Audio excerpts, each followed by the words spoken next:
자, 오늘은 미가서 처음 들어본 분도 계실 것 같고요. 아마 한 번 정도는 들어봤는데 도대체 미가서가 뭐지? 라고 그렇게 생각하시는 분 있을 것 같습니다. 한번 우리 미가서의 전체 내용이 무엇인지 하나씩 한번 살펴보도록 하겠습니다. 오늘 미가서는 7장으로 되어 있는데요. 제목을 이렇게 잡아봤어요. 이 땅의 정의를 위하여. 이 땅의 정의를 위하여. 말씀은 미가서의 핵심 말씀들이 몇 가지 중요한 말씀들이 있지만 우리 앞에서 읽었던 것처럼 우리 6장 8절 말씀입니다. 사람아, 주께서 선한 것이 무엇임을 내게 보이셨나니 여호와께서 내게 구하시는 것이 오직 정의를 행하며 인자를 사랑하며 겸손하게 내 하나님과 함께 행하는 것이 아니냐. 특별히 또 우리나라 요즘에 어떤 시국적인 그런 좀 측면도 있고 해서 말씀의 제목을 이 땅의 정의를 위하여라고 잡아봤습니다. 미가서는 그 모든 성경, 히브리서에서도 그렇고요, 헬라어 성경도 마찬가지고 중국어 또 영어로 된 성경, 우리 한국어에서도 전부 다 그 저자의 이름을 따라서 미가라고 그렇게 성경책 이름이 되어 있습니다. 미가라는 그 이름의 뜻은 누가 여호와 같으랴, 누가 여호와 같으랴라는 그런 뜻을 가지고 있고요. 미가는 남과 북이 이렇게 분열되어 있었던 때에 그 북쪽이 아니라 남쪽, 남유다 모레셋이라고 하는 그런 지역이 있는데요. 그 지역 출신의 사람입니다. 미가가 활동하던 시대에 여러 명의 남쪽의 유다 왕들이 있는데 요담, 아하스, 히스기야. 여러분, 한 시대에 오늘날처럼 오늘날에 우리 대통령 임기는 정해져 있지만 왕들은 임기가 정해져 있는 게 아니잖아요. 한 시대, 그리고 이때 당시에는 오래 살지 못했단 말이에요. 보통 사람들의 수명이 1800년대만 하더라도 유럽의 나이가 평균 40세가 좀 넘었대요. 50세가 안 됐대요. 50세만 넘어도 장수한대요. 장수. 저도 지금 장수하고 있습니다. 근데 그 정도니까, 그때만 해도 그랬으니까 이때 당시는 훨씬 더 좀 그렇지 않겠습니까? 그런데 이 왕들의 장수해봤자 30년, 40년, 50년 그렇게 잡는데 그 사이에 3명이 왕이 바뀌었다는 건 무엇인지 모르지만 긴박한 사건이 그 속에 있었다는 걸 우리 한번 추정해 볼 수가 있고요. 기록 연대는 대체적으로 8세기 후반, 그러니까 예수님께서 오시기 전에 대략 한 700여 년 전에 이게 기록되어졌고, 그때 이 미가도 활동을 하게 됩니다. 우리가 그렇게 추정하게 된 이유는 미가서 1장 때문에 그래요. 1장 1절 때문에 그렇습니다. 거기 언급된 왕들의 죄의 기간을 고려할 때 이 시기에 기록될 가능성이 높다라고 추정하는 겁니다. 아주 정확한 것은 아니지만 일반적으로 그렇게 학자들이 추정한다는 거예요.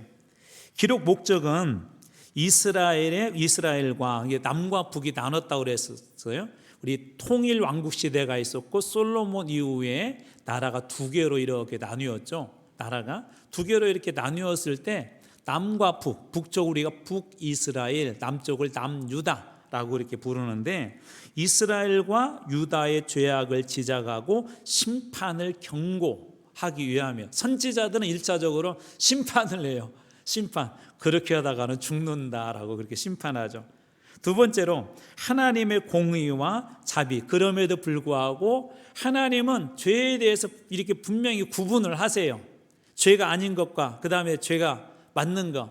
하나님께서는 공의 하나님이시지만 동시에 하나님은 또 자비의 사랑의 하나님이십니다. 심판에 대한 뒤에서 또 한 번 더 잠깐 다루겠지만 심판이 목적이 아니에요. 제가 이런 비유 여러 번 들었잖아요. 병원에 갔는데 의사 선생님이 그렇게 경고하는 거예요. 당신이 이렇게 자꾸 허리가 아프고, 예를 들자면 이렇게 요즘 한 이유는 운동을 안 해서 그래요. 운동 안 하고 계속 지내시면 허리 더 망가질 거예요 라고 하는 말은, 여러분, 의사 선생님이 당신 그렇게 되시오라는 말이 아니면 그렇게 하지 말고 빨리 운동해서 건강 회복하십시오라는 표현이 1번이에요, 2번이에요? 이런 것도 잘 알아요. 네, 그렇죠. 빨리 회복하라는 얘기죠. 그렇죠?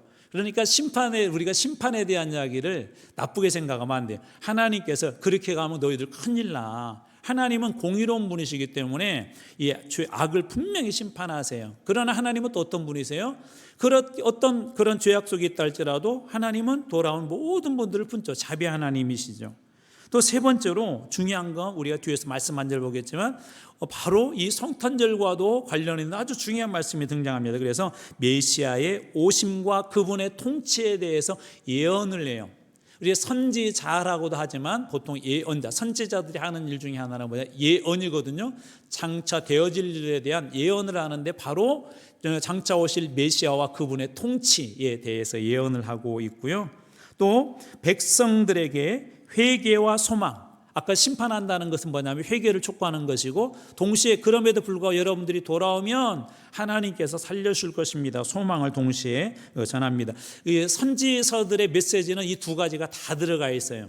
그러니까 심판과 동시에 그거에 대한 선포에서 머무는 것이 아니라 소망에 대한 회복에 대한 것들이 선지자들의 이야기는 다 들어 있습니다. 그다음 다섯 번째, 이때 당시에 이제 중요한 부분인데 사회적 불의, 사회적인 불의, 예를 들자면 재판을 어그러지게 한다거나 하는 그런 것들이 있었고요. 또 종교적인 타락, 하나님 앞에 그 예배를 온전히 안 드렸어요. 바로 그런 부분들을 지적하고 바르게 신앙생활할 수 있도록 하나님께서 이 미가를 통해서 그렇게 선포해 주신 말씀, 그렇게 기록된 말씀이 미가서입니다. 미가서를 기록하게 된 중요한 그 배경이 있는데요. 미가는 첫 번째, 이걸 기억해요. 이사야와 동시대에 기록된 그런 성경이다. 이사야와 동시대라는 게 중요합니다. 왜 그러냐면 이사야 시대를 우리가 하루 24시간이라는 시간으로 본다면 이사야 시대 때는 가장 어두운 시대였어요. 가장 어두운 때. 그래서 이사야서가 여러분 잘 알듯이 예언서 중에는 최고 길죠. 선지서 중에는 최고 긴 그런 성경이에요. 이사야서 어떤 특징이 있다고 그랬죠? 여러분 기억하는 거?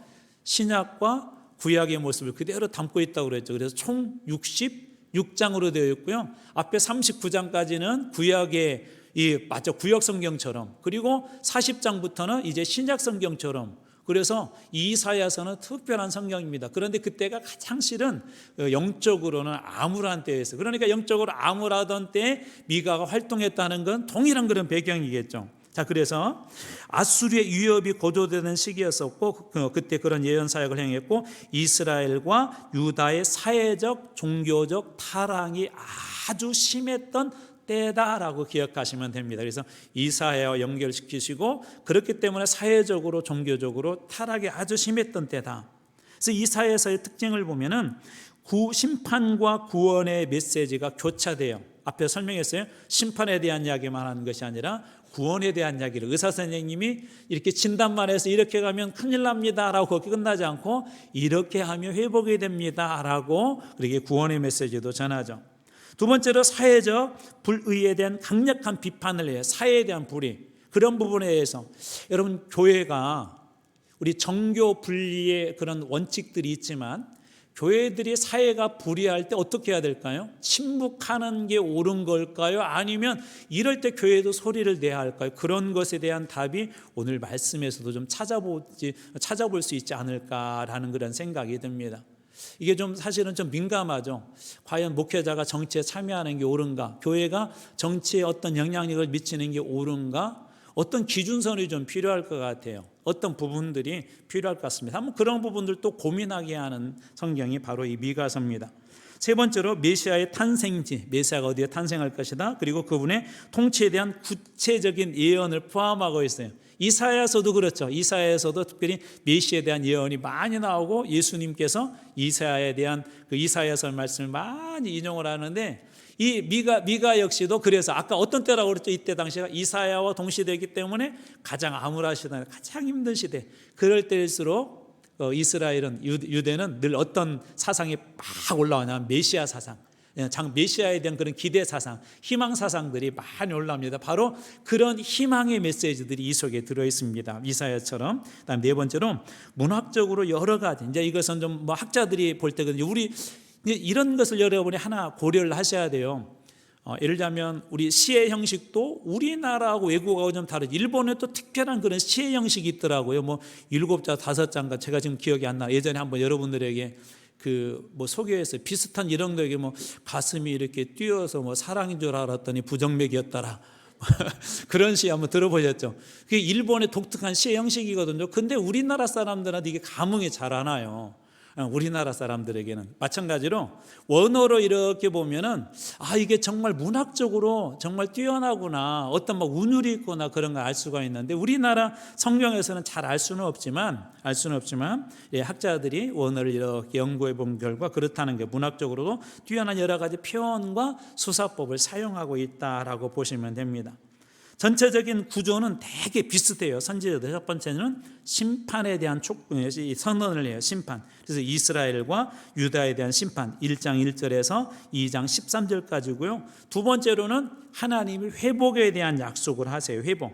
너희들 나 심판할 거야. 그러나 너희들이 돌아오면 회복시켜 줄 거야. 그래서 회복에 대한 이야기를 3장에서 5장 15절까지 특별히 지도자들에 대한 비판과 메시아 예언이 들어있고, 그 다음에 마지막으로 심판과 회복에 대해서 너희들 회개하면 이렇게 회복될까 해서 회개에 대한 촉구를 합니다. 6장 1절에서 7장 20절까지. 그래서 하나님의 요구 사항과 용서에 대한 약속을 해줘요. 자, 심판, 그 다음에 뭐죠? 두 번째로 뭐예요? 심판 뭐예요? 그 다음에 뭐라고요? 회개, 그 다음에 뭐라고요? 회복, 그 다음에 뭐라고요? 회개 촉구하는 이 장면 세 가지 그림으로 되어 있다는 걸 보시면 될 것 같습니다. 자, 주요 그 내용들을 오늘 여러분들이 앞의 내용을 기억하신다면 이 주요 내용들은 크게 어렵지 않을 것 같습니다. 첫 번째로 이스라엘과 유다에 대한 심판의 선언들이 있는데 1장 1절에서 2장 13절 중에 한 절만 제가 한번 뽑아왔습니다. 미가서 1장 5절, 이는 다 야곱의 허물로 만무하며. 자, 야곱 그러면 보통 일반적으로 누구를 얘기할까요? 야곱 그러면 성경에 야곱이다, 에서다 혹은 에돔이다 이런 표현들이 종종 등장해요. 선지서에 야곱이다 그럴 때는 일반적으로 유다를 얘기하거나 전체 이스라엘을 얘기합니다. 자, 그 다음에 예를 들어서 또 거기에다가 에서 혹은 에돔 그렇다면은 일반적으로 북이스라엘을 이렇게 상징하는 경우들이 좀 많이 있습니다. 그걸 염두에 보십시오. 자, 이는 다 야곱의 허물이요 너희들 유다의 허물로 말미암음이요 이스라엘 족속의 죄, 이제 북쪽을 얘기하겠죠. 죄로 말미암음이라. 야곱의 허물이 무엇이냐? 사마리아가 아니냐? 유다의 산당이 무엇이냐? 예루살렘이 아니냐? 그래서 하나님께서 이스라엘과 유다에 대한 잘못을 지적하고 그 심판에 대한 이야기를 합니다. 그리고 두 번째로 이제 지도자들, 특별히 지도자들에 대한 그런 비판의 이야기들이 3장 1절에서 12절에 등장하는데 3장 11절입니다. 그의 고관들은 뇌물을 위하여 재판하며. 이게 무슨 말이죠? 높은 직에 있는 사람들이, 재판하는 사람들이 뇌물을 받고 그거에 따라 판결을 한다는 거예요. 그러면 이렇게 되는 거예요. 유전 뭐죠? 돈이 있으면 유전 무죄가 되는 거고, 무전 돈이 없으면 어떻게 되는 거예요? 유죄가 되는 것이죠. 이게 올바른 건가요? 나머지 분들은 다 동의하시나 봐요. 올바른 건 아니죠. 그렇죠. 법이란 것은 돈이 있든 없든, 가난하든 아니면 부자이든 높고 낮든 이 법이라는 잣대는 항상 어떻게 돼요? 공정해야 되죠. 그렇죠. 공정해야 되는데 고관들이 어떻게 한다고요? 이 사람들 뇌물을 위하여 재판하며, 또 그의 제사장들은 삭슬 위하여 교훈하며. 제사장들은 종교 지도자들을 이야기합니다. 자, 그리고 그의 선지자들 역시 종교 지도자들이에요. 돈을 위하여 점을 치면서도 오히려 여호와를 의뢰하여 이르기를 여호와께서 우리 중에 계시지 아니하냐, 재앙이 우리에게 임하지 아니하리라. 말씀을 잘 보세요. 여기 지금 이 정치와 종교 지도자들이 다 들어가 있어요. 고관들, 제사장들, 선지자들. 자, 보십시오. 제사장은 삭슬 위하여서 고연하고 돈벌이를 한다는 거죠. 선지자들도 돈을 위하여 점을 치고, 선지자들은 하나님의 말씀을 그대로 전해야 되는데 마치 점쟁이처럼 그렇게 한다는 거예요. 그러면서 이렇게 얘기하는데, 오히려 여호와를 의뢰하여, 하나님 앞에 이렇게 의뢰하여 기도하여 아뢰기를 여호와께서 우리 중에 계신다라고 그렇게 이야기하는데요. 여호와께서 우리 중에 계신다. 자, 이들의 그 신앙생활은 여러분들이 방금 보신 것처럼 바르지 않죠. 바르지 않으면서도 하나님께서 우리 가운데 계시, 우리 함께 계셔, 우리는 괜찮아, 아무런 문제가 없어라고 그렇게 이야기한다는 겁니다. 이것도 또 이런 예로 한번 예를 들어볼게요. 우리 의사 선생님이 계신데 자꾸 죄송해요. 의사 선생님 얘기를 해서 이런 예로 한번 들어볼게요. 자, 어떤 분이 이렇게 병에 걸렸어요. 그러면 이렇게, 야, 우리 중에 의사 선생님이 있으니까 괜찮아. 거기까지는 맞는 말이죠. 자, 그런데 예를 들어서 병에 대한 얘기도 하지 않고 또 그 병에 대해서 어떤 솔루션도 받지 않고 받은 그 솔루션대로 행하지 않는다면 의사 선생님이 아무리 그 곁에 있다 한다 할지라도 그 병에 치료될까요? 안 될까요? 안 되겠죠. 그렇죠. 이게 말로는 하나님 우리 가운데 계신다 그러는데 삶은 어때? 하나님이 계시지 않는 삶이란 말이에요. 말로는 기도하는데 하나님이 계시지 않는 기도란 말이에요. 말로는 하나님 말씀이 은혜롭다고 하는데 은혜로운 그 현장에 자기 감정과 지식은 은혜가 됐을지 모르지만 하나님이 계시지 않는다는 거예요. 바로 이것이 지도자들의 큰 문제였습니다. 세 번째로 메시아의 오심과 통치에 대한 얘기를 하는데 4장 1절에서 5장 12절 이 말씀을 같이 한번 읽어볼게요. 미가서 5장 2절 말씀입니다. 같이 한번 읽어볼게요. 자, 시작.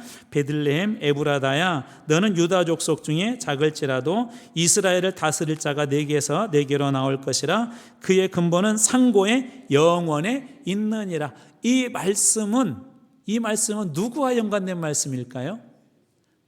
무엇과 그럼 연관된 말씀일까요? 부활이요? 그렇죠. 예수님의 탄생과 관련 있는 말씀입니다. 예수님은 어디서 태어나셨죠? 그렇죠. 베들레헴에서 태어났어요. 베들레헴. 원래 예수님의 그 부모님들은 원래 어디가 고향이었어요? 나사렛에서. 주일학교 다 나오셨어요? 네, 주일학교 다 나오고 이거 설명 안 해도 되는데 원래 나사렛이 고향이었는데 그때 이런 명령이 내려오죠. 다 고향으로 들어가서 각자 주민등록을 하시오. 좀 주민등록이 지금 파악해야 됩니다. 그래서 고향인 그 요셉의 고향인 베들레헴으로 올라왔는데 여고 안에 빈 방이 있었어요? 없었어요? 없었죠. 그래서 우리나라에서 그때 당시 좀 오래됐는데 한 20년 됐나요? 아주 그 유명한 연극이 하나가 있어요. 제목이 빈방 있습니까? 빈방. 이제 이걸 그 모티브로 해서 만든 연극이거든요. 근데 없었어요. 그래서 예수님께서 이 태어나신 곳이 어디였었죠? 그렇게 써 있었나요, 성경에? 고민되죠, 갑자기. 아무튼 중요한 건 뭐냐면 베들레헴으로 갔는데 바로 그곳에 태어나셨는데 바로 그 말씀을 예언한 말씀이 지금 어디서 나온 거예요? 미가서에서 나왔다는 겁니다. 여러분들이 그걸 염두에 두시면 좋을 것 같아요. 자, 그러니까 메시아의 오심에 대해서 이 미가서가 예언을 해주고요. 또 미가서는 하나님이 이런 걸 요구하신대요. 6장 8절 사람아 주께서 선한 것이 무엇임을 내게 보이셨나니 여호와께서 내게 구하는 오직 무엇을 행하며 정의를 행하며. 왜 이런 얘기를 할까요? 왜 하나님께서 미가 시대에 지금 예를 들어서 1번, 2번, 3번이 보통 있으면 어떤 부분이 가장 어디에다 여러분은 강조점을 두죠? 저 사람에게 중요한 얘기를 하려고 그래요. 자, 그럴 때 가장 중요한 강조점을 1번에다 두나요? 2번에 두나요? 3번에 두나요? 물론 표현편이 다를 수도 있지만 3번을 강하게 얘기하면서 나는 3번에 두겠다 그랬지만 일반적으로 1번에다 둡니다. 아까 미가 시대 때 어떤 부조리한 모습 중에 우리 지도자들이 하는 모습을 봤는데 하나님께서 가장 먼저 미가에게 무엇을 요구하냐? 오직 무엇을 행하며 정의를 행하며. 아까 이런 정의들이 다 깨어졌다고 그랬잖아요. 자, 그 다음에 이렇게 말씀하세요. 인자를 사랑하며 그리고 겸손하게 내 하나님과 함께 행하는 것이 아니냐. 겸손하게 하나님과 어떻게 해요? 함께 행하는 것이 아니냐. 하나님께서 우리에게 요구하시는 것 중에 하나는 뭐냐면 바로 이 정의입니다. 정의는 하나님의 성품에 기초된 거예요. 하나님의 성품은 분명해요.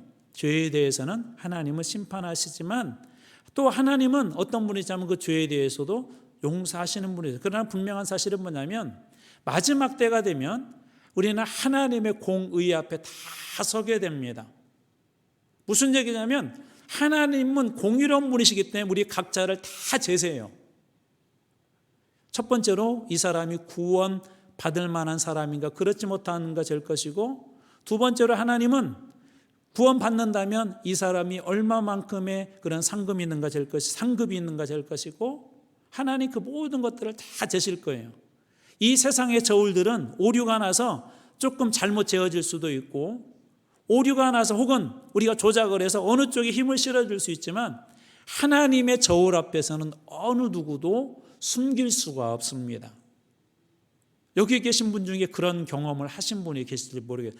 성령 체험을 하고 나서 많은 분들이 공통적으로 하는 얘기가 뭐냐면 순식간에, 짧은 시간인데 그동안 살아왔던 모든 죄의 인생이 막 파노라마처럼 지나가면서 잘못한 것들이 다 회개가 되어지는 거. 첫 번째가 회개예요. 하나님 앞에 우리는 드러나게 되면 회개 안 할 수가 없습니다. 성령이 임하게 되면 회개 안 할 수가 없어요. 그래서 그 모든 죄악들 하나님 앞에 용서받을 때만이 우리는, 그리고 그 예수 그리스도를 믿을 때만에 이 신칭은 믿음으로 이제 의롭다. 우리가 죄가 예수 그리스도를 통해서 이제 다 용서되어짐으로 이 신칭은 의롭다, 그렇게 칭함을 받는 겁니다. 그래서 하나님의 공의, 하나님의 정의는 오늘날에도 여전히 유효하게 존재하고, 또 그렇기 때문에 교회도 늘 이런 부분들을 고민하셔야 합니다. 자, 이번에 우리 사회적인 여러 가지 이 이슈가 정말 대단했어요.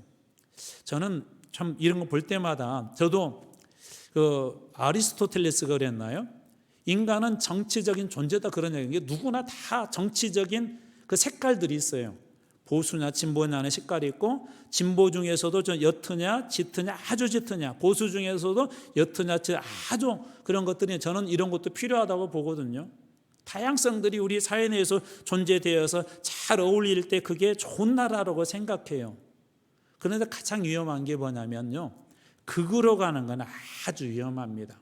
극으로 가는 거. 극으로 가면 무슨 일이 있냐면 상대에 대한 이야기를 전혀 안 들어요.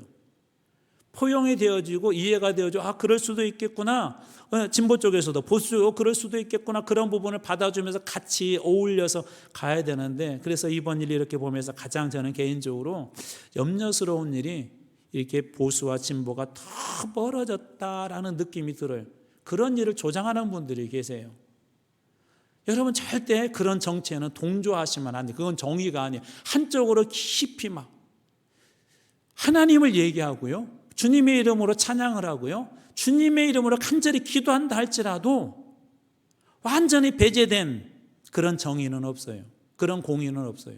사람의 사회에서는 하나님은 완전히 배제시키고 사람은 절대 그럴 수 없습니다. 그래서 좀 염려하건데, 우리나라가 더 이렇게 좀 남과 북이 지금 갈라져서 얼마나 힘들게 살아요. 근데 이번 이런 일들이 더 멀어지지 않았으면 좋겠어요. 내 생각들이 이겼다고 좋을 것도 아니고, 내 생각과 안 돼서 졌다고 그것 때문에 슬퍼할 일도, 오히려 이것을 타산지석으로 삼아서, 교회는 그렇다면 우리 성도들은 무엇이 진짜 나라를 사랑하는 일인가, 오직 정의를 우리들에게 요구했던 하나님의 그 뜻이 무엇인지 물어보고, 정말 나라가 엉뚱으로 갈 때는 저는 나가야 된다고 봐요. 또 어떤 문제는 그렇게 해야 된다고 봐요. 그럼에도 불구하고 늘 교회는 이런 부분에서 세상보다 훨씬 더 정교하게 대응을 해야 합니다. 내 감정과 지식이 앞선 것이 아니라 정말 하나님의 뜻이 무엇인지 아주 깊이 물어보고 깊이 고민해보고. 왜 그렇죠? 교회는 세상에 어떻게 보면 바로미터예요. 기준선이에요. 종교인들이 나서서까지 어떤 시국선을 한다는 건 이미 많이 무너졌을 때거든요. 특별히 우리 기독교보다는 정치인들이 누구를 더 무서워하는 줄 아세요? 카톨릭에서 이런 거 나오면 무서워합니다. 왜 그럴까요? 정의 때문에 그런 거예요. 정의 때문에. 근데 하나님이 우리에게 요구하시는 것도 뭐라고요? 바로 이런 정의입니다. 정의. 자, 그 다음에 5번째, 하나님의 자비와 용서에 대해서 이 미가서가 얘기를 해요. 7장 18절, 주와 같은 신이 어디 있으리까? 주께서 죄악을 사유하시며 그 기업에 남은 자의 허물을 넘기시며, 이 넘긴단 말이 유월한다는 말이에요. 인애를 기뻐하심으로 진노를 오래 품지 아니하시나이다. 진노를 오래 품지 않는다는 말은, 너희들이 그렇게 이제 우리 아까 앞에서 그 구조 여러분 우리 앞에서 보았었잖아요. 심판을 얘기하고 그다음에 회복을 주님께서 약속하시고 회개를 촉구하는데, 만약 너희들이 이렇게 회개하고 돌아오면 하나님께서는 그렇게 하시거든요. 진노를 오래 품지 아니하고 그들을 용서하시고 하나님께서 다 사랑으로 품어 주시겠다는 것입니다. 자, 그렇다면 이 미가서의 교훈은 무엇일까? 첫 번째로는 사회 정의의 중요성이에요. 하나님은 어떤 분이시라고요? 공의로우신 분. 불의한 일에 대해서 하나님은, 행위에 대해서는 반드시 심판하신 분이십니다. 미가서 3장 12절 이러므로 너희로 말미암아 시온은 갈아엎은 밭이 되고 예루살렘은 무더기가 되고 시온과 예루살렘은 같은 개념으로 보셔도 돼요. 이것을 좀 의인화해 보자면 시온과 예루살렘은 믿는 사람으로 보셔도 괜찮아요. 시온과 예루살렘은 하나님이 원래 계시는 거잖아요. 임재하시는 곳이잖아요. 그런데 그런 것도 하나님께서는 어떻게 한대요? 너희들이 아무리 예루살렘이라는 이름, 시온이라는 이름을 가지고 있어도 우리식으로 너희들이 아무리 그리스도인이라는 이름을 가지고 있어도 너희들이 죄악 속에 거하면 너희들도 다 뒤엎어 버리겠다라고 하는 게 주님의 말씀입니다. 예루살렘 무더기가 되고 성전에 사는 수풀의 높은 곳이 되리라. 자, 두 번째로 이 메시아에 대한 그런 소망을 담고 있는데 어려운 시기에서도 메시아 오심을 통한 구원과 회복의 소망을 품어야 함을 우리들에게 이야기합니다. 아까 우리가 보았던 5장 2절 말씀 베들레헴 에브라다야라고 하는 그 말씀은 아까 이 미가는 이사야와 동시대라고 그랬어요. 가장 어려운 때라고 그랬어요. 그럴 때 가장 어려울 때 이들은 소망을 어디에다 둔 거죠? 그럼 어디에다 둔 거예요? 하나님께 둔 거예요. 가장 어려울 때 소망을 하나님께 둔 거예요. 가장 어려울 때. 바로 이게 미가서를 통해서 우리들에게 주신 교훈입니다. 그리고 세 번째로 참된 예배와 윤리의 조화. 무슨 얘기냐면 예배와 삶. 우리 수요 예배 때 여러분 잘 나오고 계시죠? 수요 예배 때 지금 로마서 강의하고 있는데 로마서가 1장에서 11장까지 그 다음에 12장에서 16장까지 두 개로 나눌 수가 있는데요. 로마서를 사도 바울이 정말 탁월하게 이 성경이 어떠 보면 이 복음의 진술을 그 안에 다 담았거든요. 1장에서 11장까지는 이렇게 보시면 돼요. 이 이론이다. 12장부터 16장까지는 무엇이냐? 실천이다. 무슨 얘기예요? 지식만 우리에게 필요한 것이 아니라 지식이 삶으로 이어질 때, 그래서 12장 1절과 2절에서 하나님 앞에 산제물, 예배에 대한 이야기를 그래서 하는 겁니다. 지식이 중요한 게 아니라 그것이 삶 속에서 녹여낼 때 산 예배가 돼야 된다는 게 바로 미가서에서도 그런 얘기를 하는 거예요. 참된 예배와 윤리의 조화라는 것은 쉽게 얘기하면 우리 예배와 우리가 가지고 있는 신앙에 대한 지식과 삶이 조화롭게 가는 것을 이야기합니다. 그 두 개가 조화로야 된다는 것이죠. 자, 외적인 종교 의식도 중요하지만 내적인 경건과 윤리적인 삶도 중시여기고, 자, 그래서 미가서 6장 6절에서 8절 보면 내가 무엇을 가지고 여호와 앞에 나가며 높으신 하나님께 경배할까? 내가 번제물로 1년 된 송아지를 가지고 그 앞에 나갈까? 번제물의 중요한 요건을 갖췄죠. 물론 흠이 없는 자라는 표현은 없지만 1년 된 그런 송아지를 주님 앞에 가지고 나갈까? 7절 여호와께서 천천의 수량이나 만만의 강물 같은 기름을 기뻐하실까? 주님 앞에 그것을 드렸는데 그런 질문, 기뻐하실까? 내 허물을 위하여 내 바다들을 내 영혼의 죄로 말미암아 내 몸의 열매를 드릴까? 주님 앞에 제가 이렇게 드리면 주님 기뻐하시겠습니까? 주님 천천의 수양 만만해 이 제물로 주님 앞에 드리면 기뻐하시겠습니까? 이렇게 하면 주님 기뻐하시겠습니까? 저희가 예배 빠지지 않고 하면 주님 기뻐하시겠습니까? 제가 11조금 빠지지 않고 하면 주님 기뻐하시겠습니까? 라고 그렇게 물었을 때 주님이 주신 답변이 뭐였냐면 야, 그것도 중요해 라고 하시면서 이제 교회 안의 신앙생활뿐만 아니라 사회적인 정의도 중요하다고 하면서 이어진 말씀이 바로 이 6장 8절입니다. 그래서 8절과 7절 말씀은 우리 교회 안에서 신앙생활이라면, 우리가 신앙을 지식으로 알고 있는 말씀이라면 8절은 세상 속에서 그리스도인에서 어떻게 살아낼까, 마치 로마서의 구조처럼 그렇게 되어 있는 것이죠. 다시 말해서 참된 예배, 하나님 앞에 드린 예배뿐만 아니라 우리의 삶에 조화로운 것을 요구하고 있습니다. 그래서 신앙은 액션이에요. 액션. 신앙은 지식이 아닙니다. 주님께서 우리가 기도하라 그럴 때 기도라는 액션이 있을 때 그게 기도가 되는 거예요. 우리가 말씀을 묵상하라 그럴 때 묵상하라고 하는 그런 액션이 있을 때 그 말씀이 묵상이 되는 거예요. 이런 표현도 한번 써볼게요. 맛있는 음식이 있어요. 물론 눈으로도 여러분 음식 보면 뭔가 즐겁죠. 역시 그 떡에는 관심이 없고 말씀에만 관심이 계시는 것 같아요. 맛있는 음식이 있으면 물론 눈으로 영향은 있죠. 그런데 그 음식이 내 입에 들어와서 녹아지면서 거기에 달콤한 맛, 때로는 비린 거 좋아하는 사람은 비린 맛, 그런 맛을 느끼고 그리고 삼켜지고 내 뱃속으로 위에서 소화가 되어질 때 눈으로도 보았던 그 기쁨, 입 안에서 느꼈던 기쁨, 그 다음에 배 안에서 주어지는 포만감, 그리고 그것이 다 으깨져서 우리 몸에 영양분이 될 때 사람이 건강하죠. 그렇죠. 여러분, 말씀이라는 건 그렇게 돼야 되는 거예요. 우리 신앙이 건강하게 되는 그 비결은 뭐냐면요, 오늘 우리가 예배 1시간, 물론 오후에 나와서 또 이렇게 1시간 예배 드리는 게 내가 예배 드렸다가 아니라 이것이 이제 삶으로 나가서는 삶 속에서 녹아져서 소화가 되어지고 쓰여지고 거기서 만들어진 에너지로 주님을 위해서 삶에서 살아낼 때 그때 건강해지는 거예요. 우리 지식이 자칫 잘못하면 교만하게 되죠. 그래서 지식으로 하면 가득 차게 되고, 좀 이런 비유가 조금 어떤 분한테는 좀 힘들 수도 있겠지만 그래도 해볼게요. 자, 예를 들어서 많이 아까 맛있는 음식을 많이 먹기만 하고 운동을 안 하게 되면 어떻게 될까요?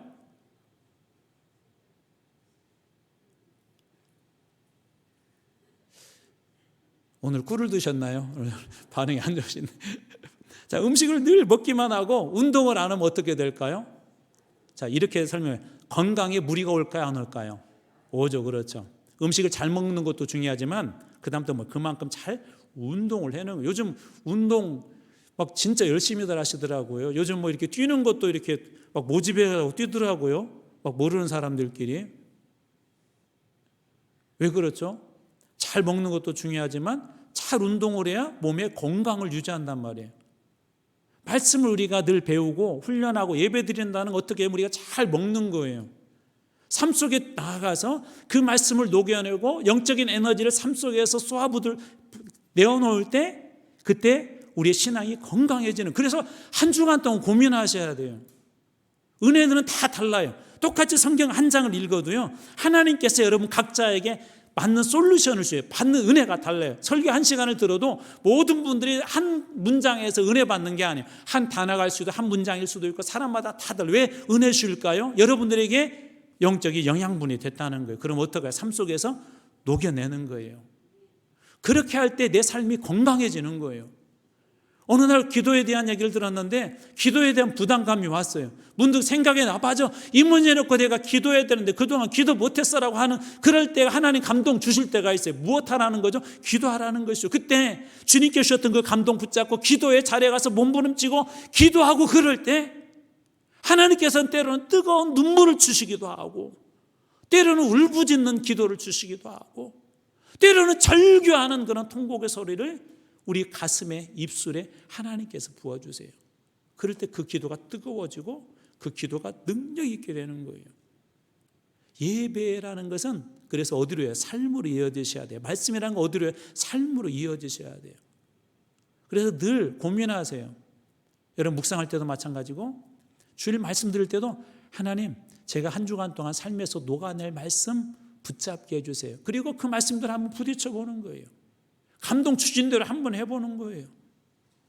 모세에게 지금 앞에 홍해가 가르쳐 봤을 때 하나님께서 야, 내 손을 들어서 네 지팡이를 들어서 이렇게 하라. 그럴 때 어떻게 해야 홍해가 열리는 걸 들어야죠.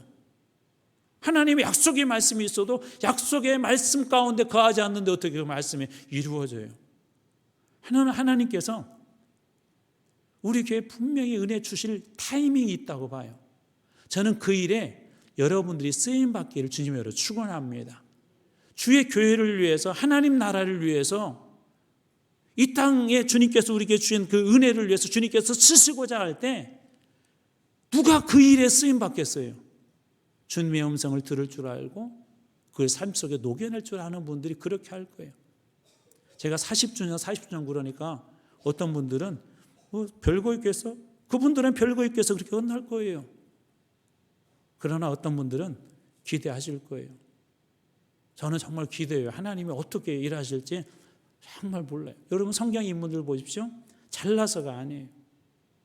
주님의 역사하심은 말씀을 삶으로 도게 될 때, 예배의 자리를 세상으로 동일하게 움직여서 세상에서 삶 속에 살아날 때 그런 일들이 일어나게 될 줄로 믿습니다. 마지막 네 번째로 하나님의 자비와 용서, 죄를 미워하지만 회개하는 자를 하나님 어떤 분이세요? 용서하시는 자비로운 분이십니다. 미가서 7장 19절, 다시 우리를 불쌍히 여기셔서 우리의 죄악을 발로 밟으시고 우리의 모든 죄를 깊은 바다에 던지시리로다. 다시는 기억하지 않겠다는 것입니다. 미가서는 우리에게 사회적 정의, 진정한 예배, 윤리적 삶의 중요성들을 우리들에게 가르쳐 주고 있습니다. 또한 메시아에 대한 소망과 하나님의 자비를 통해 요즘처럼 어려운 시기에도 우리 대림절도 소망의 시간이죠. 희망을 갖도록 우리들에게 희망의 메시지를 전하고 격려합니다.